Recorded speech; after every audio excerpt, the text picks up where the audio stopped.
Traveling the Vortex.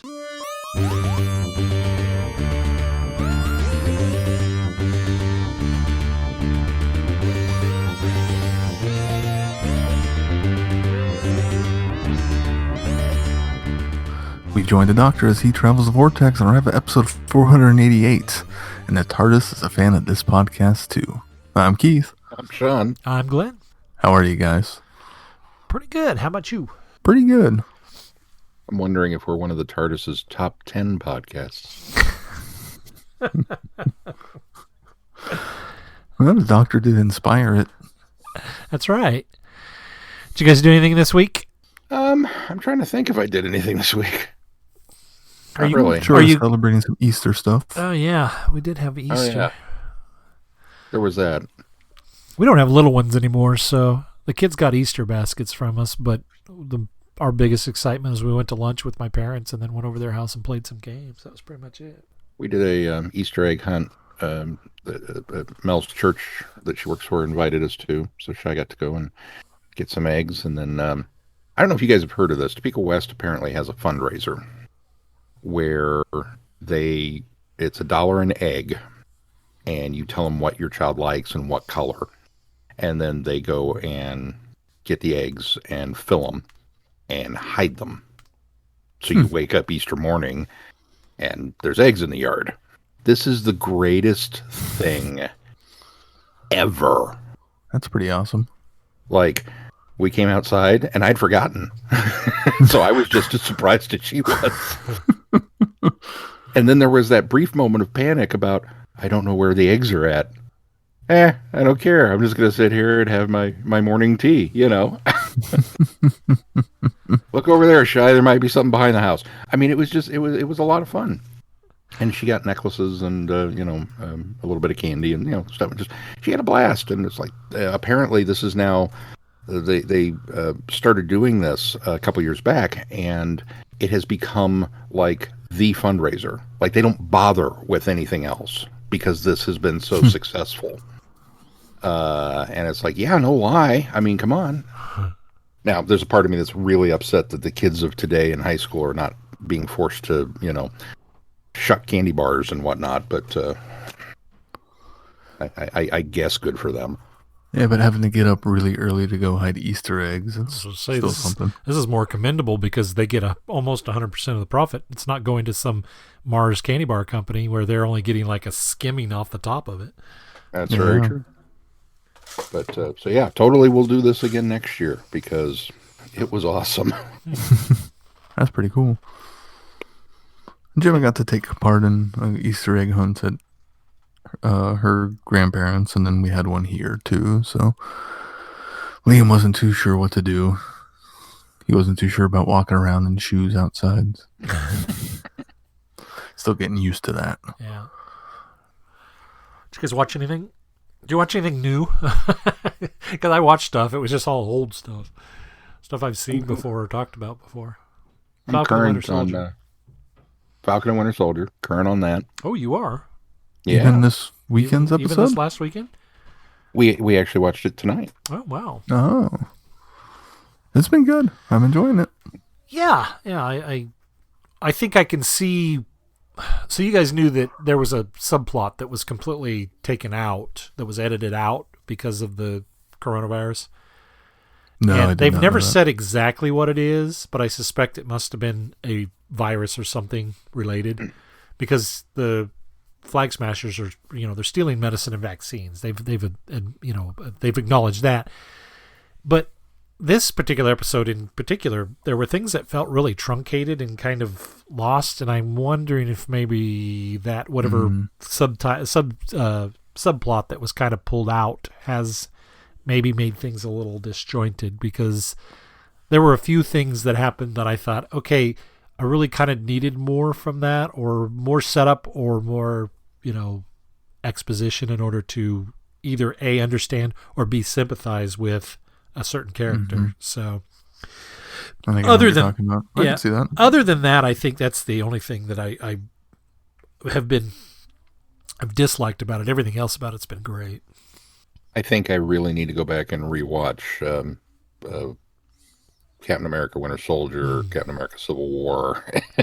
Oh, just watch the Legends thing.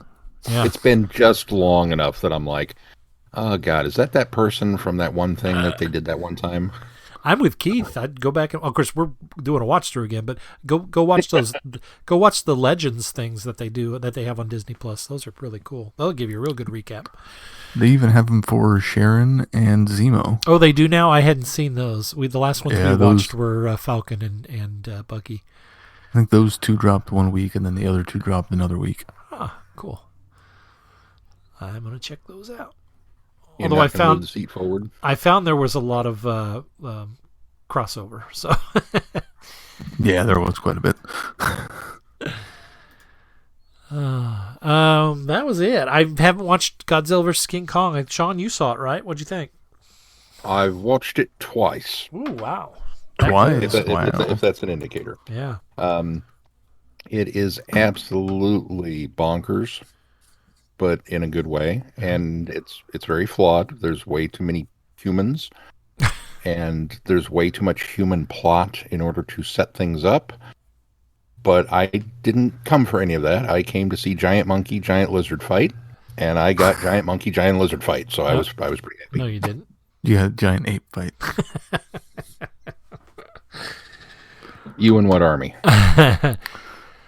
It's been getting really good. It's been getting really good feedback. I don't think the reviews have been great, but a lot of people have said they've enjoyed it. So it's just if you really want to nitpick things, yes, you can. But again, I didn't go into this film for those things. I went into this film for SmackDown.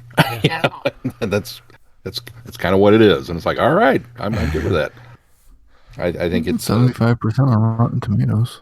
If we don't get another MonsterVerse installment, it'll be kind of a shame. But I could also see them going out on this one. So, oh no, because if this one does well, they'll go out on one that doesn't do well. That's how it works. Let's move on to our reviews this week. Situation Vacant. Coming soon from Big Finish Productions. Good morning, I'm the Doctor. My name's Asha Qureshi. I'm Theo Lawson. My name's Juliet Walsh. Hugh Bainbridge. I relied on my companions for help. Theo, grab the end of the cable, then come back. I'm on it. Advice? We need to take bold, smart, effective action. I relied on their skills. Doctor, look, it's got a USB port. Knowledge. You know, it's not just scientists who've disappeared. And sense of morality. Not so fast! You need to be self-motivated. What do you think you're doing? Saving your life! Bravery. Oh, crikey, it's coming this way! But also capable of working harmoniously with me and anybody else who might join us in my TARDIS. Please follow me into the blue box.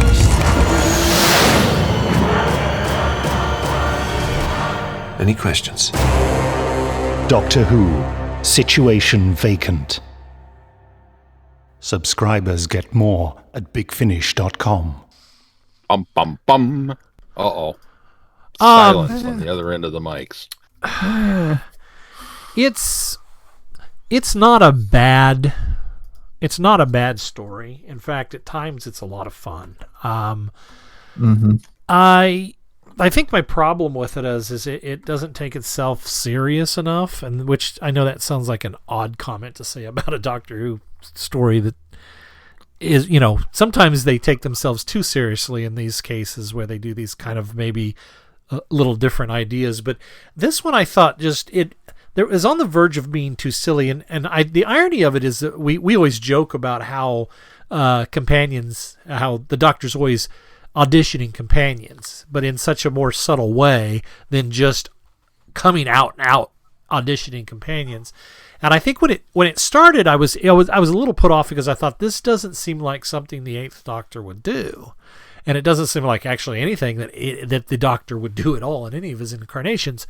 But I thought, okay, I'm going to I'll roll with this, and I'm kind of glad that they went the direction they did, that it was kind of a setup and that somebody else had done it. But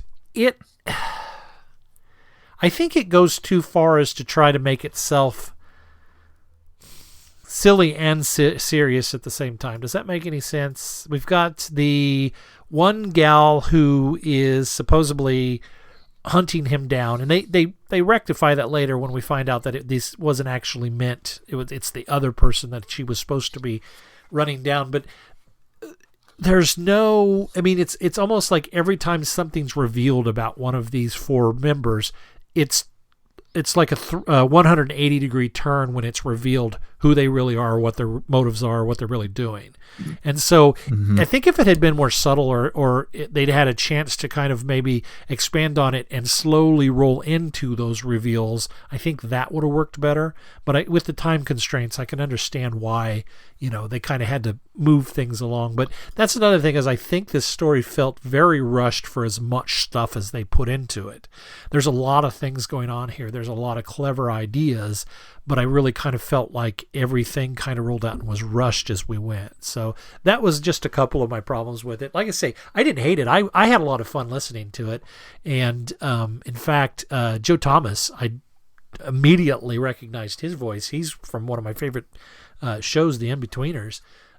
Just immediately went, oh, okay, I know this guy. So that already, kind of brought up the excitement for me. And he was very much a character that he's played many times in the past. So I really enjoyed him, and I thought all the performances were really good.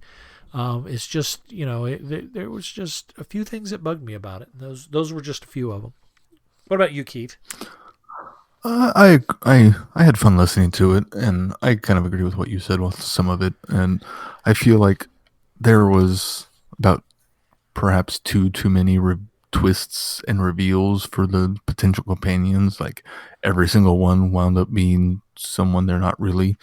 So I felt like that was a bit too much, and maybe that would also made it feel a little rushed also. But I thought the idea was pretty clever, and then when it comes down to the fact that it wasn't actually the doctor who put this emotion, and he just kind of stumbled into it and wound up getting a companion off of it, I thought that was a really clever way to introduce a new companion. I agree with that. Yeah. Yeah, and there's not a lot of meat to it really, since we don't really know who's behind everything that kind of happened within the story, other than the one scientist made that, that part of it is kind of all tied up. But I feel like the bigger story that's happening doesn't really get resolved. So it's kind of almost a part one sort of situation. Yeah, and I sort of chalk that up, and Sean may be able to verify this for us because he has listened to more of these than us, but I have a feeling that they've started a common thread, especially since we've been introduced to a new companion. I kind of felt like we were going to be strung along for a little bit in order to have sort of a new narrative thread going through some of the rest of the series. Yeah, and I don't know how to feel about Tamsin yet, because I feel like I don't know her since she was a different character throughout the entire story. Right. So it's like, okay, I'm think I'm supposed to like Tamsin, but I don't know her yet. So I got to kind of wait to get to know her a little bit more. And the other characters, while they were fun to listen to, I'm glad none of them wound up being companions either, because they weren't very good.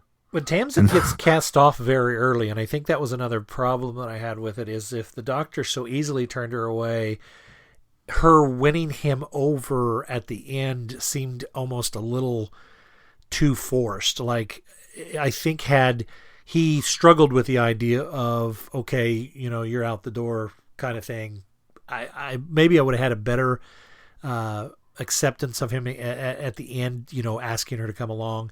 But he was so very ready to, you're done. You did this, you screwed up, you're out. And maybe that was because he recognized that she wasn't as much of a threat or a need to unravel, their true identity. But the second gal, he was caught by surprise by her. So I don't think he kind of sussed out the other two as we went, but it was the second gal was kind of a surprise to him. So yeah, well, and she comes along almost in like you're the only one left, I guess you'll do. Yeah, that's sort true. of. That's true. true. It felt like, which I don't think is a good enough reason to take someone with him. Probably so, not. Yeah.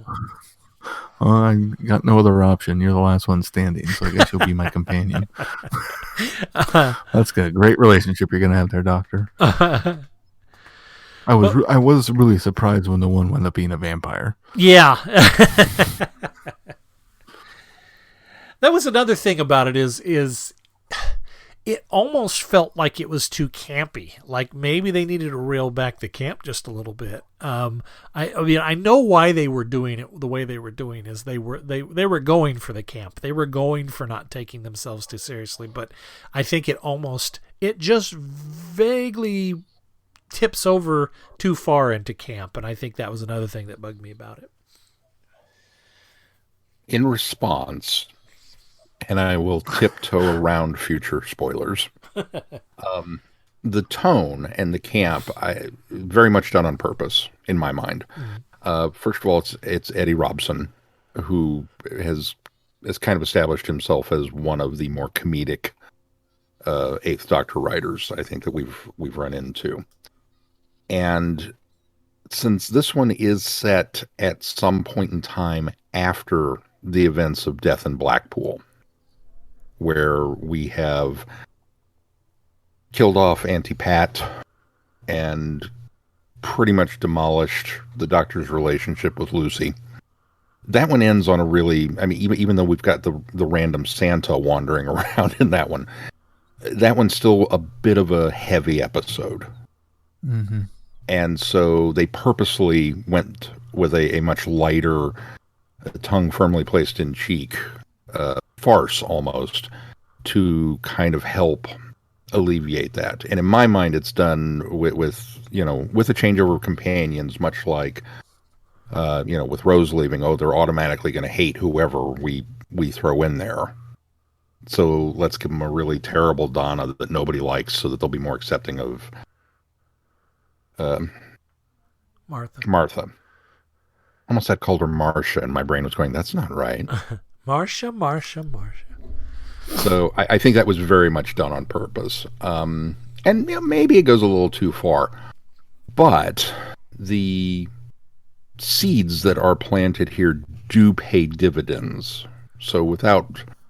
all will be revealed. So if you think maybe this was a little too much setup and light on resolution, there is a reason for that as well. Yeah. And yes, it's okay to like Tamsin. Oh, I'm sure I will, because sure it is. I think Keith's the same way. I think she'll become a better companion, but I'm with Keith that we don't get enough of her real personality, I think, here in order to draw a conclusion. And I think that what you said makes a lot of sense, that this was actually kind of a clever way to bring a new companion in and kind of soft sell them and not focus on that companion, to kind of maybe divert us from making that snap decision. So that makes a lot of sense to me, Sean. I agree with that. And it is kind of a palate cleanser too. I mean, it does lighten the mood, as you say, after the last one, which did end on a very kind of sour note. Yeah, and it's crafted in such a way. Again, I knew I was going to have a hard time talking about this one. Curse me in my scheduling. I should have planned this better. But it is a very difficult one to talk about, because in many ways things that happen here will be called back upon. In some ways, it's just a complete ta-da, new companion, and you move on. But there are lots of little things that are like, oh, that's going to pay off. Oh, that's going to pay off. Oh, yeah, I remember that. So I was just kind of beside myself. But again, I'm coming at this from a completely different standpoint from you two. Tamsin, I think, is her fake persona. First of all, the fact that she was named Juliet, it was kind of one extra, really? A little on the nose for an actress, isn't it? Okay. I don't know. There's just a lot of I enjoyed the what's the word I'm looking for? occasionally I like to be hit over the head with things. And in some ways, I feel like this one has some very obvious hits over the head that are just there, and the jokes are so obvious that it's like, really? And then again, I think those are done on purpose as well to hide some of the this is going to pay off later. So I'm not going to say anything else because I don't want to spoil it. Yeah, don't spoil it for us. Okay, I'll spoil it. So anyway, there's this thing. Yeah, I don't know that I have much more to say. I mean, I don't want to make it sound like I'm, Debbie Downer on it. It had some good points, and it was an enjoyable listen. I had fun in spots that were supposed to be fun. Giant robots in the street. I mean, that was fun. The vampire reveal was fun, albeit a little camp. It was fun that was thrown in, but I think I just felt rushed along. I think that was my biggest regret was that it didn't have time to kind of breathe and develop these characters a little better. But that I can agree with. In the auditioning process, I felt like could have gone on a little longer, and that part also overshadows any meat that was in this story of what was going on with the scientists who created this software that becomes sentient and right. All of that stuff, which is kind of a cool story that they could have done easily fleshed out into its own, and it just feels pushed to the back burner to do this reality show parody. Yeah, it's very much a I'm going to tell you this, but not because it's important for that. Right. But in a lot of ways, I do feel like in a lot of ways, I feel like that's where Paul McGann is at his best, is when he's forced to tap dance a little bit. The persona of the Eighth Doctor is so much fun in those. I would agree. I think the Eighth Doctor is the best at improvising a situation. He's very much in control of the improvisation. When he's caught off guard, he's able to roll with it. I think better than any Doctor in all of Doctor Who, and so I really enjoy the way McGann performs that. As you said, dancing around the situations. Fear not, we will return to the Eighth Doctor's line sooner rather than later. Into the world notwithstanding. Yay. Yeah, good, because I had to go back and re-listen to the previous one just to make sure I knew where we were. All right, well, let's move on to the next one. Hidden Human History. This critically acclaimed new story sees the 13th Doctor, Ryan, Yaz, and Graham stumble upon a sinister alien race with a thirst for human blood. Their second comic book adventure sees the gang track the Titian flesh eaters throughout history, encountering friends old and new along the way. For once, the humans seem to know more about what's going on than the Doctor, thanks to a podcast, Hidden Human History, that everyone is listening to. Everyone, that is, except the Doctor. I will also give this one a bum bum bum. Why don't you start, Sean? Convince me. This one was, first of all, I think it's been just long enough since the bad taste that was left in my mouth from the holiday special. Yeah. That getting back into a 13th Doctor story was like, oh, I have missed these people. And this is kind of a light, there's nothing terribly earth-shattering that's happening. We are led to believe maybe there is, especially in that first issue. But as things progress, it's not. It's a little more mundane of a threat, and in some ways, I liked that. I liked the fact that it wasn't anything too heavy, and part of that I think stems from a new appreciation that I gained for the 13th Doctor after a discussion we had on tartar sauce, where we talked just a little bit about the Doctor's personas kind of bubbling back up to the surface, and how you can pair them off in some regards. And the comparison was made between 5 and 13, and how just generally affable they are. And I had never really made that connection before. And that suddenly made me begin to wonder if perhaps the storytelling is also being mirrored to the Fifth Doctor's era, which might explain why I personally am having a harder time enjoying the 13th Doctor's era, because I didn't enjoy the 5th Doctor's era all that much. While I still enjoy the actors, it may just be coming down to, those little similarities in beat and theme. And so to come into this story and have that kind of fresh in the back of my mind certainly colored my perception of it a little bit. But I went looking at it with, maybe a new set of eyes.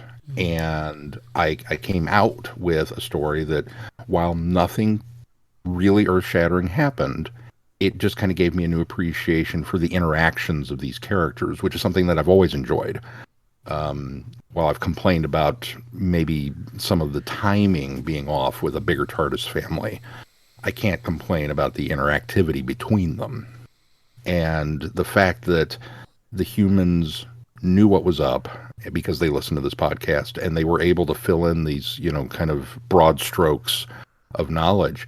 And the Doctor just kind of sat back with this beaming, look at you, I'm so proud, kind of response to the whole thing. And it just felt good. Well, yeah, it was a feel-good comic. I think she's a little hurt, offended, and maybe jealous at the beginning. But yes, I think it proceeds to that.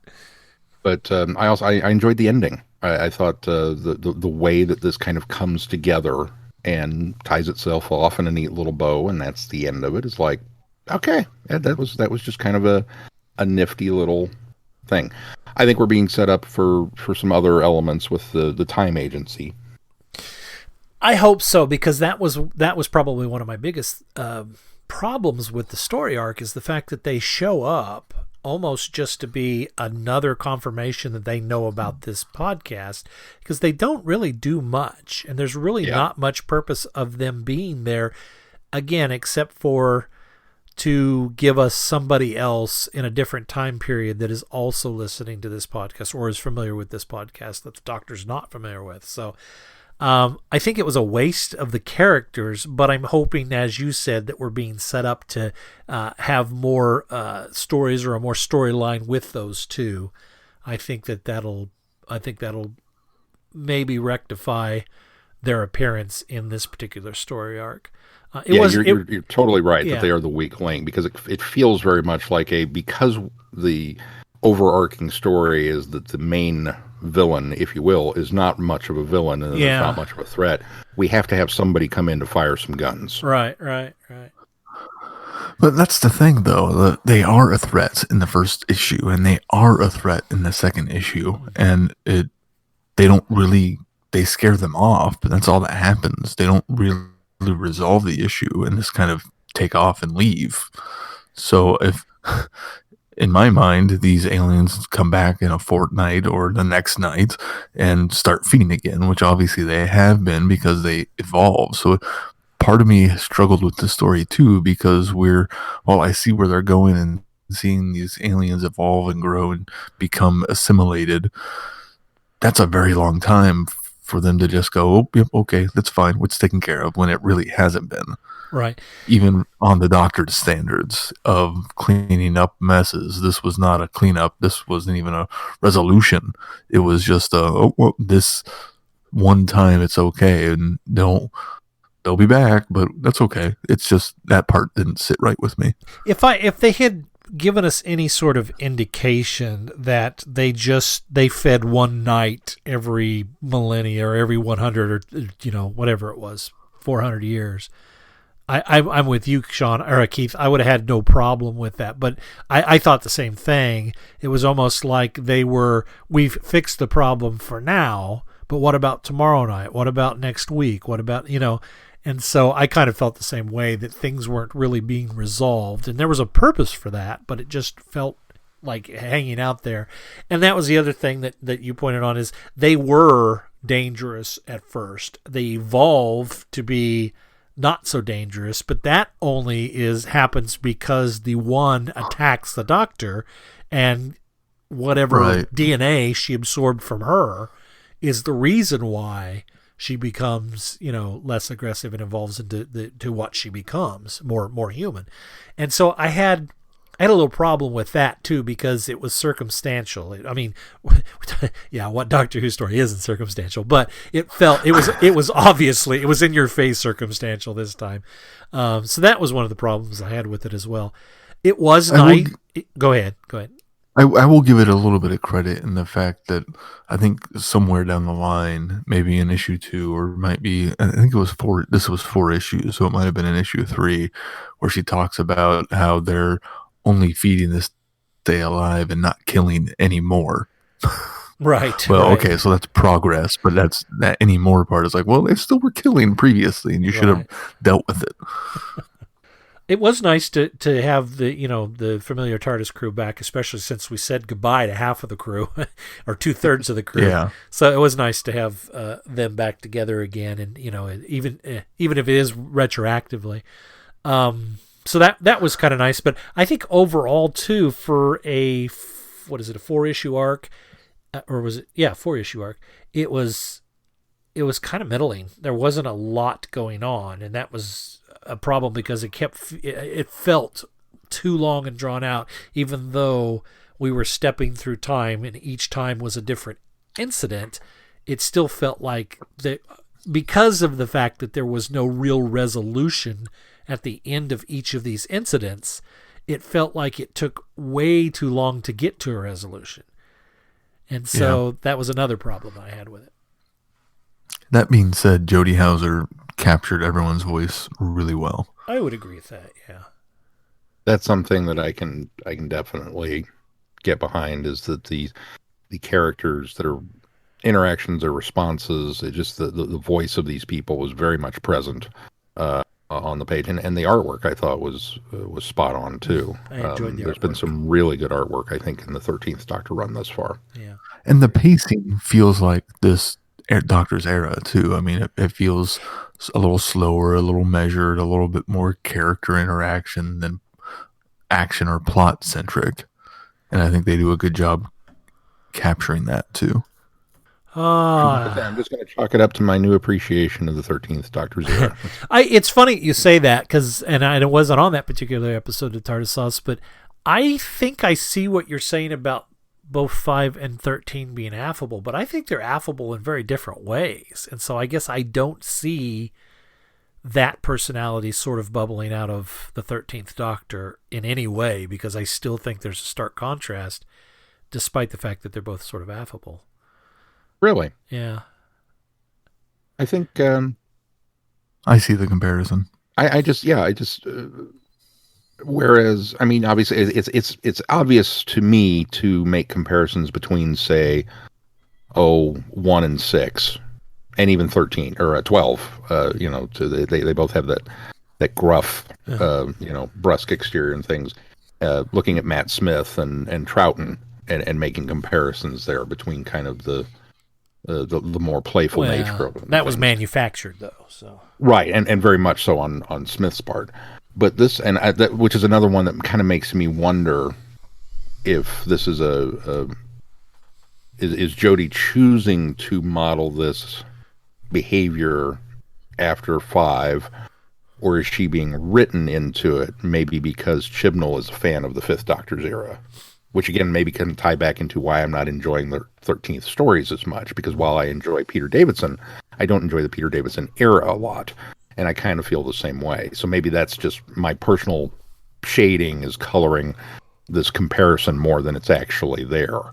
But once it was brought up that they both kind of have this very, very young, very friendly, very, forward going, especially compared to the Doctor that came prior to them. And I mean, they can both be hard. Don't get me wrong. If you cross them, if something goes terribly wrong, they're gonna step in and correct it. But I just find both of them to be very similar in temperament. And I think that for whatever reason, having that conversation and then reading this comic on the heels of that, I think maybe that put me in the mindset for it, which is probably why I enjoyed it a little bit more than, maybe even more than I should have. Yeah. Because you're right, the threat at the beginning is very much not the threat at the end. Yeah. So I'm glad you've come to that conclusion, and I'm glad that's the way it feels for you, because I think maybe you will have some more enjoyance of the 13th Doctor based on that. But I just still don't see it. other than having similar hair. I mean, their hair is similar. Oh, they're so identical with hair.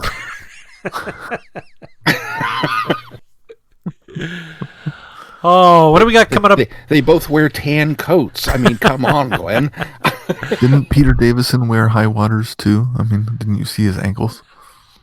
I think that's. Oh, no, you know what? I don't think so. No, I think he didn't. that was although that was. I mean, he had socks on, but the if they were any higher, it was because it was a cricket uniform. So, Sean, what do we got coming up on this schedule? well, coming up on the schedule, you get to listen to the three of us wax philosophic about base under siege stories next week. We're going to take a deep dive into, not just which ones are base under siege, because, well, that would be boring. But, this has been a staple of Doctor Who from the beginning, it seems like. And we want to know, is it a good idea? Is it good for the drama? Is it, are they too full of tropes to be enjoyable? Is there a secret to making a good base under siege story? We're going to look at all of that and talk about it and see what comes up. Sounds like fun. I'm looking forward to it. But I do love me a base under siege story. So talking about base under siege is going to be, in my mind, a lot of fun. You guys are going, oh, God, we're going to talk base under siege because Sean's a fan. But when you put me in charge of the schedule, you have to expect the occasion. So, I'm abusing my position. Leave me alone. All right. Well, anything else beyond that, or Maybe. stuff and things, right? I suppose it depends on how angry we make each other with the base under siege discussion. It might be the end of the podcast as we know it, and there will be no episode beyond that. At some point, we've got to get back to the master because that schedule has been thrown all asunder. Oh yeah, I don't know. yeah. All right. Put an annual in there at some point.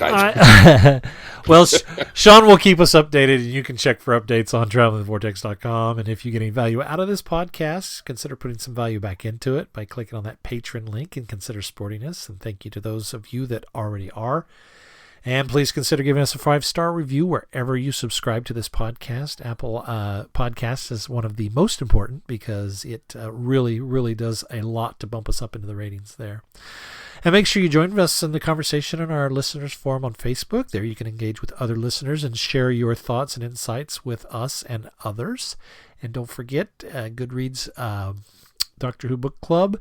I think the poll just went up for May, so we're going to decide on what we're reading for that. So be sure to go there and check that out and vote for your book or audio. I think there's a couple audios on there this time. So, and there's been some audios in the past, but there's 2 audios and 2 books on there. So I'm going to throw a quick shout out Sure. to Flicks with Friends. We just uploaded a formerly lost, never before seen episode that we managed to recover. Well, you lived it. I was in it. Kids, oh, yeah. If you think Glenn is somewhat knowledgeable about Doctor Who, you should hear him talk about Golden Era Disney. He brought his A game, and it's a great discussion, and it was so great. I had trouble editing it, so we released it in 2 parts. But it's over there if that's of interest to you. Yeah, that was a fun one. I enjoyed that. Got to get Keith on the couch now. That's right. Eventually. Darn pandemic. Anything else before we close this one? If not, until next time, I'm Glenn. I'm Sean. I'm Keith. Cheers. Good night, everybody. Be seeing you. Thanks for listening. You have been listening to Traveling the Vortex. Doctor Who and all of its associated programs are owned and trademarked by the BBC. No infringement is intended or implied.